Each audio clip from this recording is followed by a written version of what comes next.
अपवाह वेग आपको बताया गया था, अनुगमन वेग या अपवाह वेग। ठीक है, क्या होता है एक बार फिर से आप इसको रिकॉल कर लीजिए।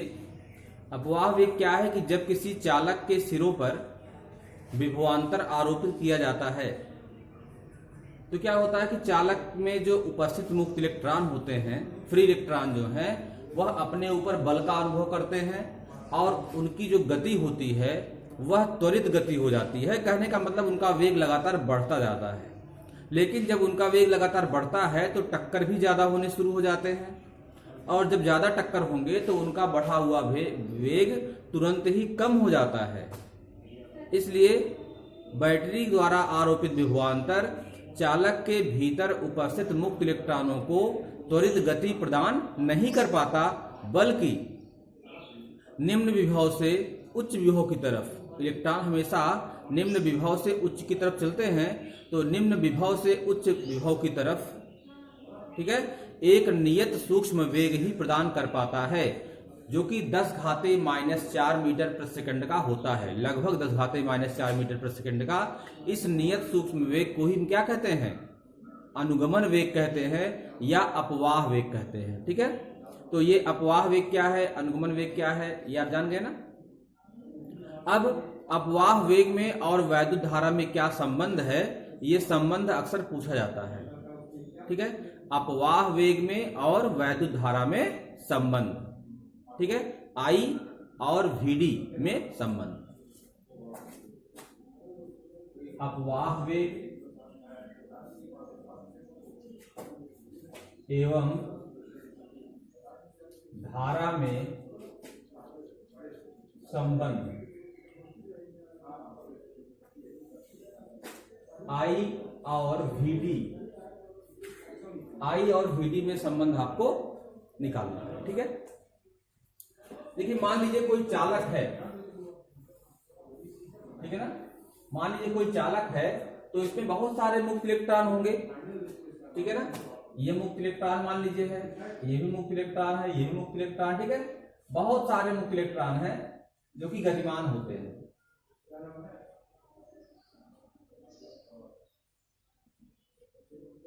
ठीक है, ये बहुत मुक्त इलेक्ट्रॉन है। मान लीजिए प्रति एकांक आयतन में, क्योंकि चालक की लंबाई ज्यादा होगी, मोटाई ज्यादा होगी, तो मुक्त इलेक्ट्रॉनों की संख्या ज्यादा होगी। आयतन कहने का मतलब चालक का आयतन ज्यादा होगा तो मुक्त इलेक्ट्रॉनों की संख्या भी ज्यादा होगी। जब संख्या ज्यादा होगी तो धारा भी ज्यादा बहेगी। कहने का मतलब विद्युत धारा का जो प्रवाह होता है वह मुक्त इलेक्ट्रॉनों की संख्या पर भी निर्भर करता है। ठीक है ना, इसलिए प्रति एकांक आयतन में, प्रति एकांक आयतन में मुक्त इलेक्ट्रॉनों की संख्या, मुक्त इलेक्ट्रॉनों की संख्या,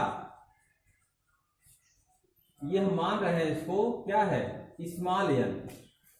स्मॉल एन क्या है, प्रति एकांक आयतन में मुक्त इलेक्ट्रॉनों की संख्या।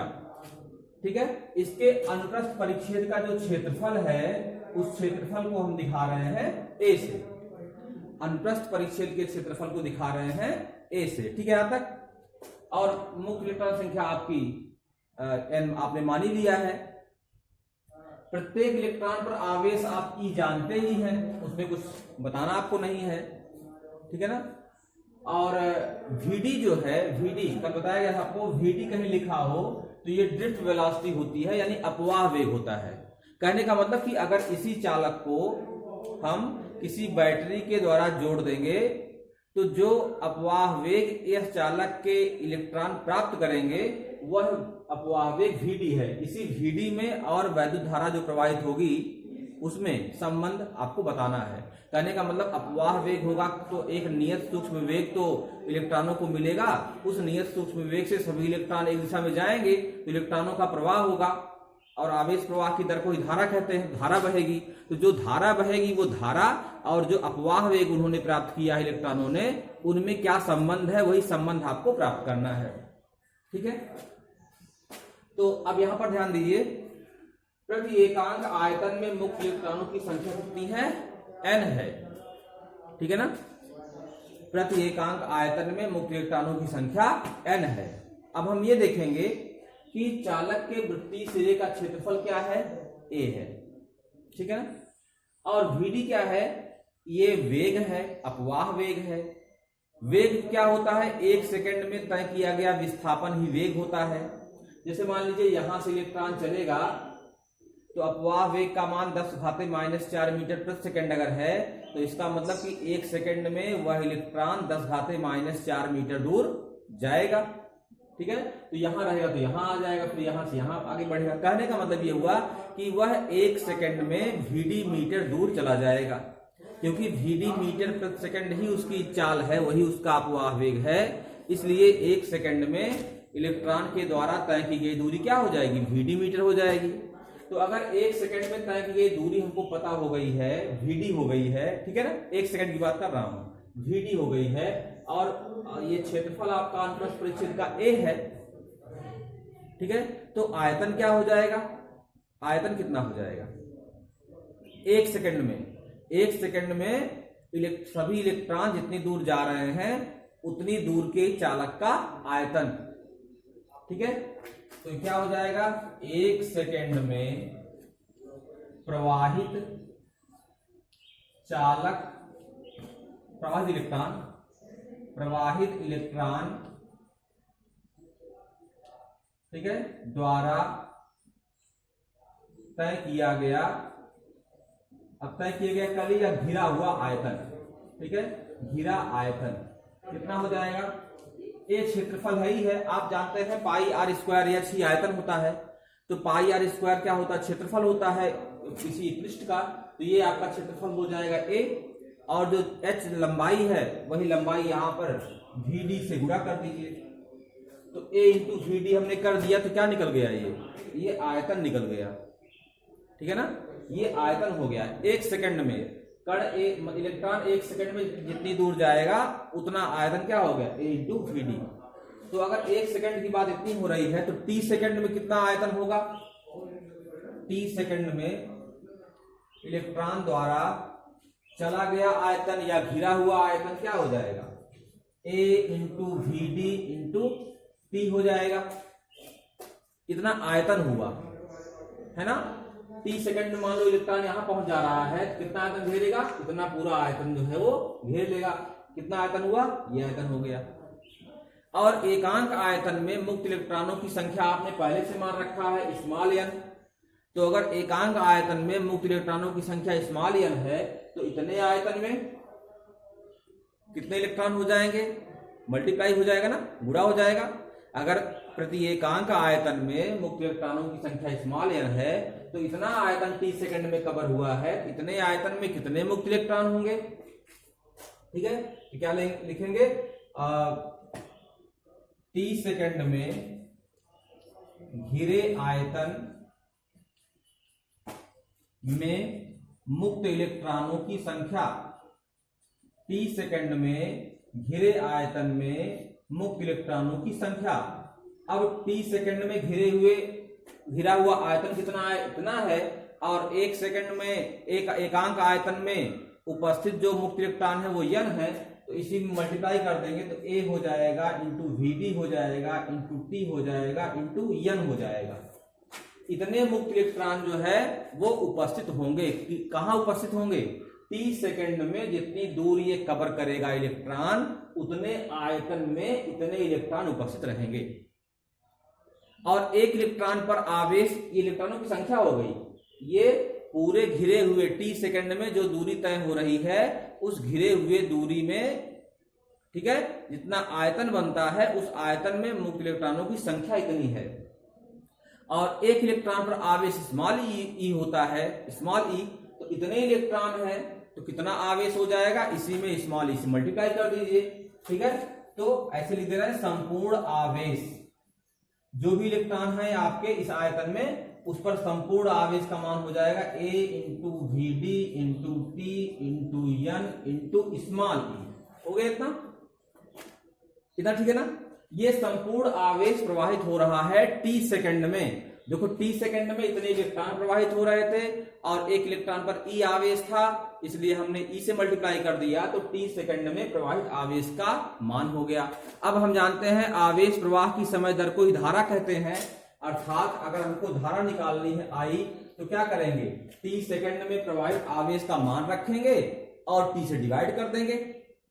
अब t सेकंड में प्रवाहित आवेश का मान तो निकाल चुके हो यहाँ पे, तो क्या हो जाएगा, a into VD into T into N into E divide by t से t कट जाएगा, तो I इक्वल टू हो जाएगा, इसको थोड़ा कम से लिख देते हैं, ठीक है, NEAVD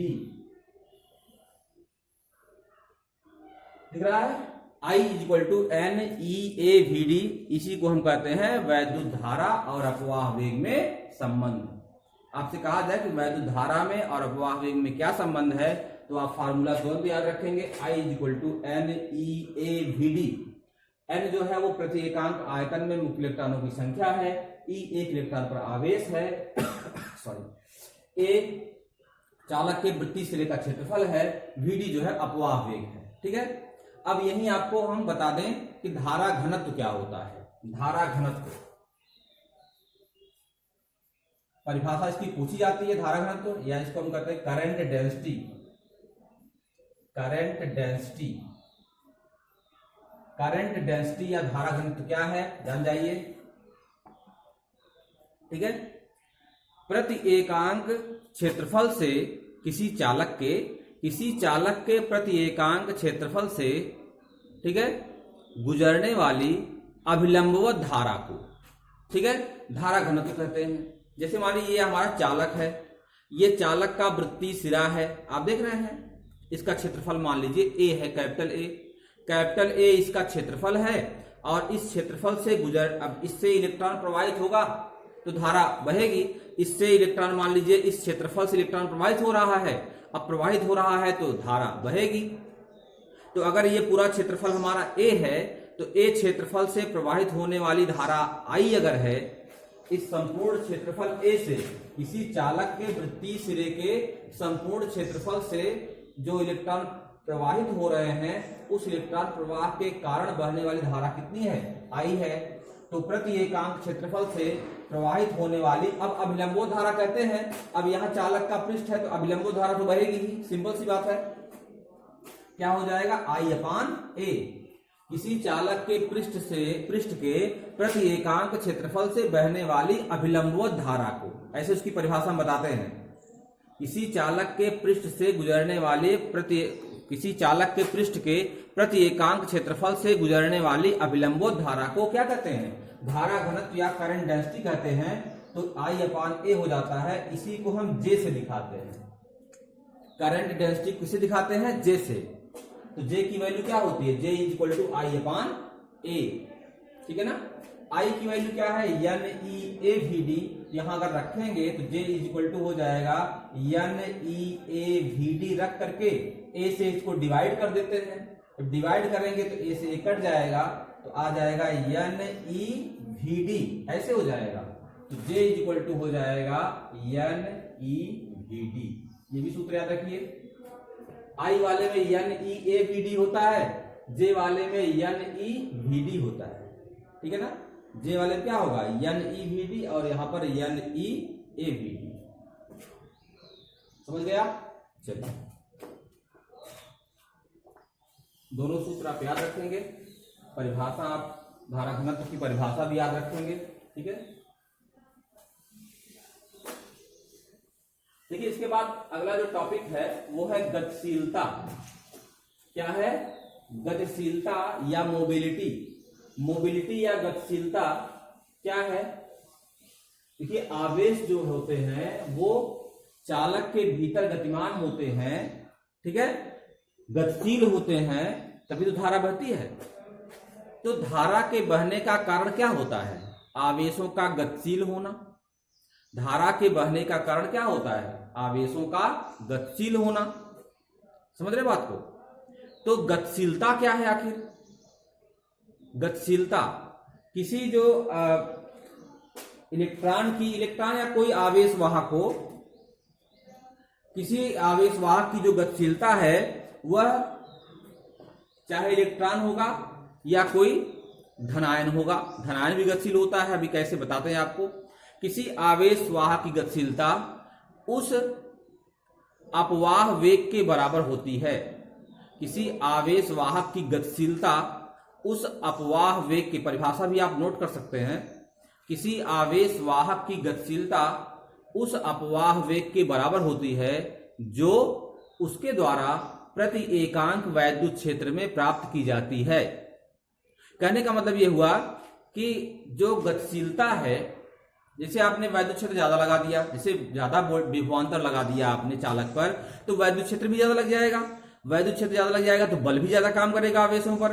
बल ज्यादा काम करेगा तो ज्यादा तेज चलेंगे, त्वरित गति उनकी हो जाएगी, तो फिर गति होगी, टक्कर ज्यादा होगी, टक्कर ज्यादा होगी तो अपवाह वेग कम हो जाएगा। समझ रहे बात को? तो अपवाह वेग जो है वह वैद्युत क्षेत्र पर निर्भर करता है। ठीक है ना? तो अगर ई वैद्युत क्षेत्र आरोपित है किसी चालक के सिरों पर, और ई वैद्युत क्षेत्र के आरोपित होने से जो इलेक्ट्रॉन है वह VD अपवाह वेग प्राप्त करते हैं। क्या अपवाह वेग प्राप्त करते हैं? VD।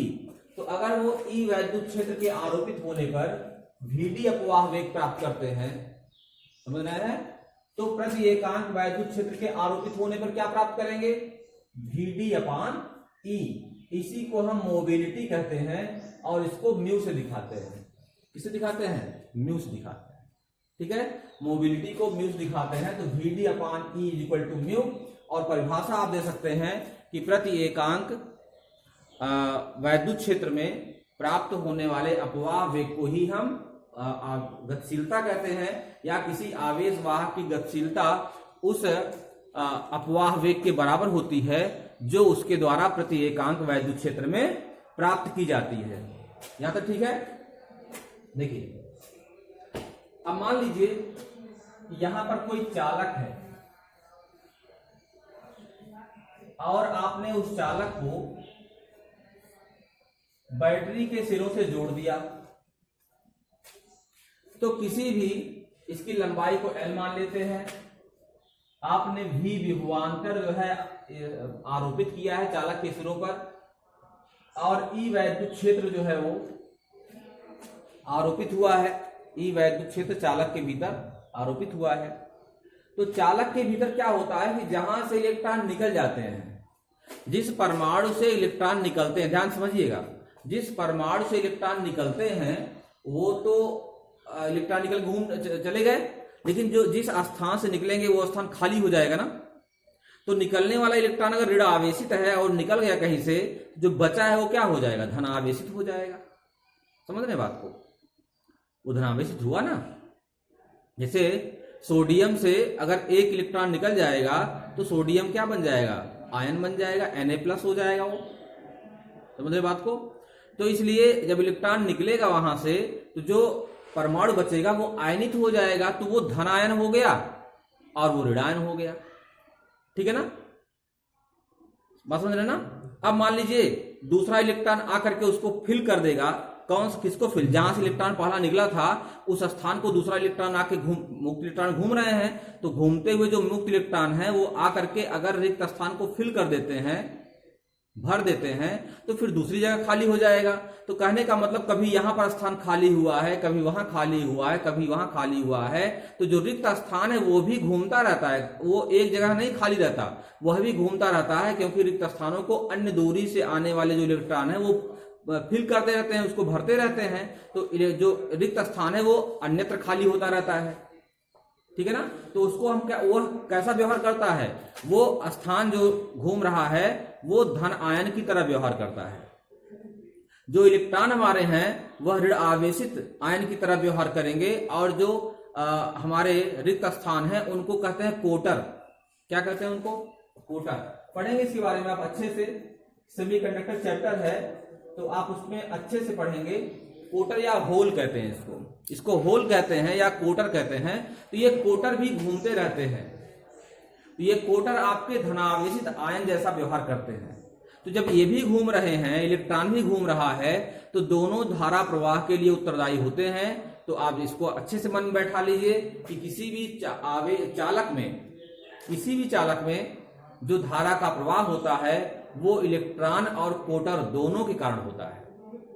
वो इलेक्ट्रॉन और कोटर दोनों के कारण होता है। अगर ये पूछा जाए किसके नाते ज्यादा होता है, तो इलेक्ट्रॉनों के कारण ज्यादा होता है, क्योंकि इलेक्ट्रॉन हल्के होते हैं इसलिए यह तेज गति में गतिमान होते हैं। तो प्रति एकांक मतलब सेकंड में या प्रति सेकंड प्रवाहित होने वाले आवेशों की मात्रा ज्यादा हो जाती है, और धन आयन जो होते हैं वो भारी होते हैं, ठीक है, इसलिए उनका वेग कम रहता है।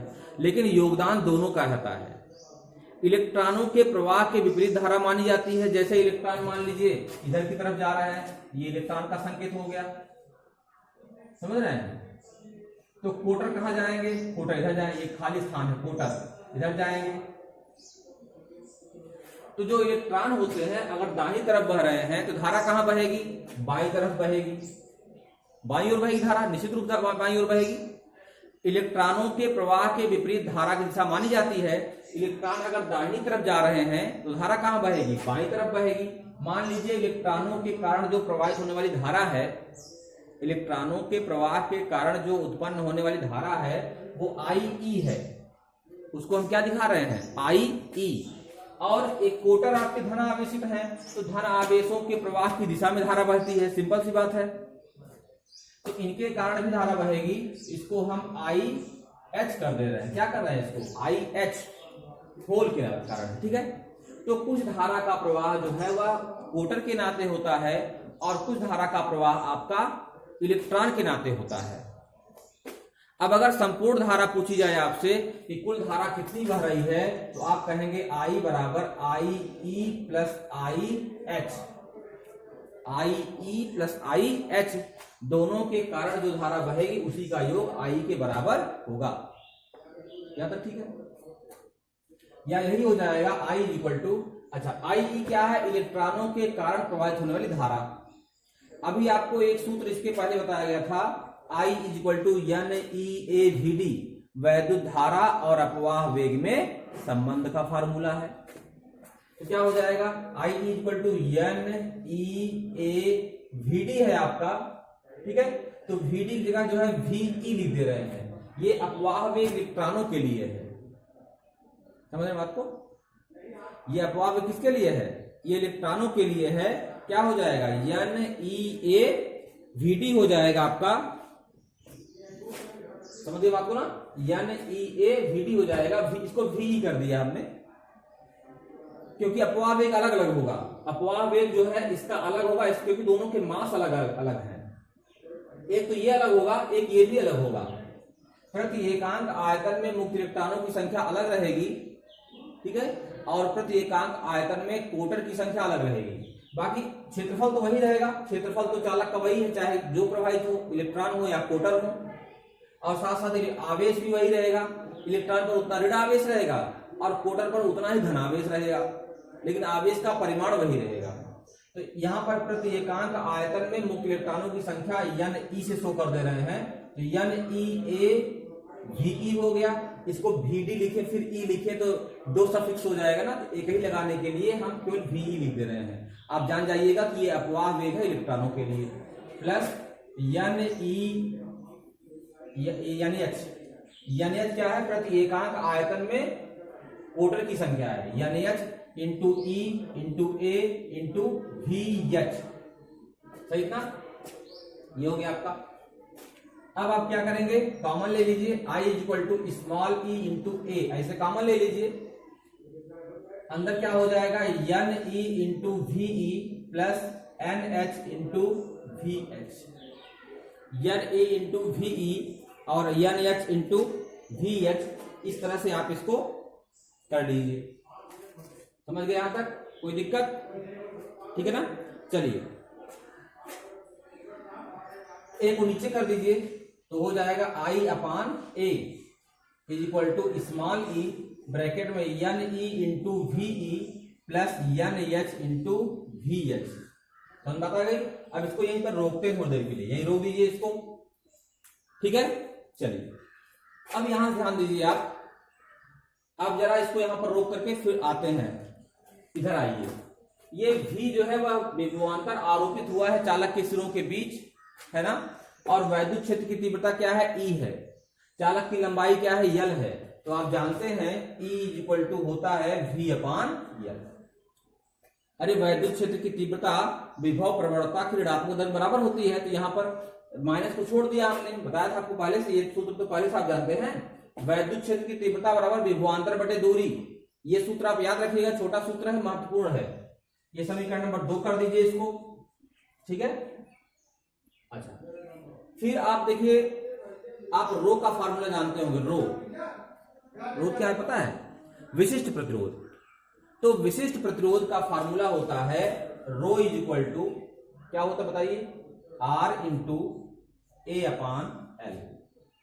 रो इज इक्वल टू होता है, रो क्या है? किसी भी चालक का विशिष्ट प्रतिरोध है। विशिष्ट प्रतिरोध किसी चालक का गुण होता है, प्रति एकांक लंबाई और प्रति एकांक क्षेत्रफल के प्रतिरोध को ही कहते हैं विशिष्ट प्रतिरोध। ये चालक का गुण होता है, अभी आगे मिलेगा भी। रो इज इक्वल टू होता है R into A upon L, ये आप हाई स्कूल पढ़ चुके होंगे। ये समीकरण नंबर 3 हो गया। समीकरण 2 में 3 को डिवाइड करेंगे आप तो हो जाएगा E अपान रो, है ना। और यहां हो जाएगा is equal to V upon R into A, ऐसे हो जाएगा ना।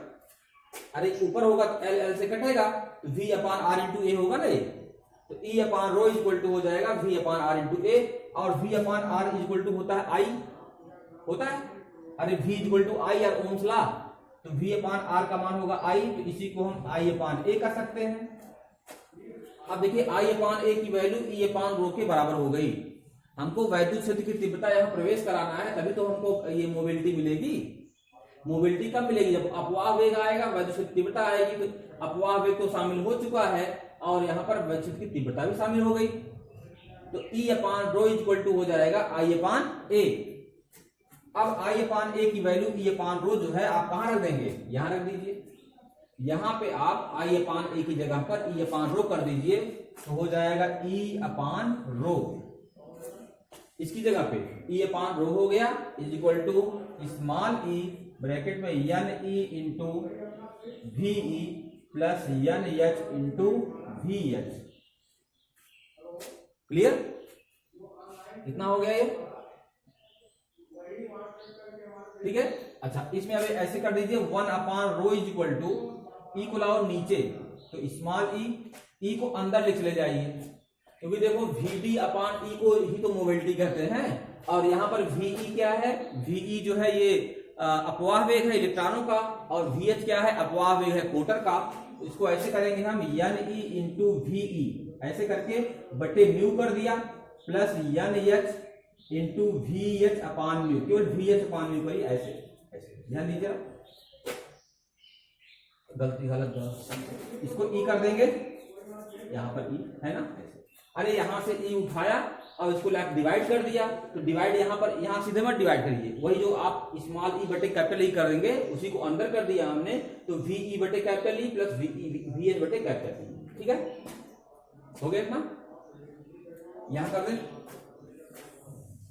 देखिए 1 upon rho is equal to हो जाएगा, स्मॉल ई आपका है ही है ब्रैकेट में एन ई, देख रहे हैं, और Ve अपान ई, Vd अपान ई जो है यही मोबिलिटी यानी गतिशीलता होती है, तो ये Ve अपान ई है, ये भी गतिशीलता हुई। किसकी गतिशीलता है? ये इलेक्ट्रॉनों की है, तो इसको हम क्या लिखेंगे? Mu E. क्या लिखेंगे इसको? इसको हम लिखेंगे म्यू ई, प्लस यहां पर NH है, फिर VH बटे ई जो है यह म्यू एच हो जाएगा, तो हो जाएगा ये NH इंटू म्यू एच। समझ गए बात को? तो 1 upon rho is equal to small e N E into mu E plus N H into mu H. और 1 अपान रो क्या है? विशिष्ट प्रतिरोध के व्युत्क्रम को विशिष्ट चालकता कहते हैं। विशिष्ट प्रतिरोध के व्युत्क्रम को विशिष्ट चालकता कहते हैं, इसको सिग्मा से दिखाते हैं। सिग्मा इज इक्वल टू हो जाएगा स्मॉल ई ब्रैकेट में, स्मॉल ई हो जाएगा, फिर ब्रैकेट में N E into mu E plus N H into mu H, ये आपका हो जाएगा। तो सिग्मा इज इक्वल टू क्या होगा? स्मॉल ई ब्रैकेट में N E into mu E plus N H into mu H. अब यहां आप देख रहे हैं कि चालकता, ये विशिष्ट चालकता है। विशिष्ट चालकता, किसी भी चालक की विशिष्ट चालकता का मतलब क्या हुआ? किसी भी चालक में आवेश प्रवाह होने के लिए जो शर्त है, मतलब चालक अच्छा हो किसी चालक में, उसके लिए क्या क्या चाहिए? ये चालकता जो है निर्भर करती है किस पर? यानी ई पर, यानी प्रति एकांक आयतन में उपस्थित मुक्त इलेक्ट्रॉनों की संख्या पर, और प्रति एकांक आयतन में उपस्थित प्रति एकांक आयतन में उपस्थित कोटरों की संख्या पर, और साथ ही साथ म्यू ई और म्यू एच अर्थात आवेश वाहक की गतिशीलता। आवेश वाहक में इलेक्ट्रॉन भी है और कोटर भी हैं, तो इलेक्ट्रॉनों की गतिशीलता और कोटरों की गतिशीलता पर भी निर्भर करता है क्या, विशिष्ट चालकता। तो किसी भी चालक की जो विशिष्ट चालकता है वह इन दोनों तथ्यों पर निर्भर करती है। किस पर? प्रति एकांक आयतन में उपस्थित इलेक्ट्रॉनों और कोटरों की संख्या पर, और साथ ही साथ आवेश वाहकों में इलेक्ट्रॉन और कोटर दोनों की गतिशीलता पर। मतलब ज्यादा इलेक्ट्रॉन उपस्थित रहेंगे, ज्यादा कोटर उपस्थित रहेंगे, तो ज्यादा जो है वो चालकता उसकी रहेगी, मतलब धारा प्रवाह अच्छे से होगा।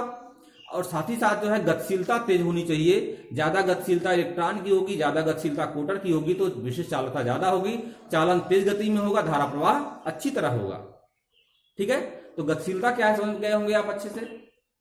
गतिशीलता मतलब वह अपवाह वेग जो प्रति एकांक क्षेत्रफल, प्रति एकांक वैद्युत क्षेत्र में उस आवेश वाहक द्वारा प्राप्त किया जाता है, उसी को क्या कहते हैं, गतिशीलता कहते हैं। ठीक है, या मोबिलिटी कहते हैं।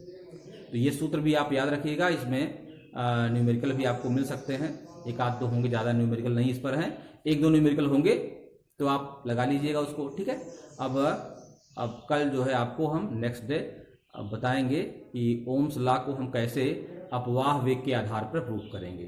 ठीक है, अपवाह वेग के आधार पर ओम्स लॉ कैसे हम सिद्ध करेंगे, इस पर बात होगी, और इसके पहले कुछ अगर होगा तो वो देखा जाएगा। ठीक है, इतना आप नोट्स बना लीजिएगा।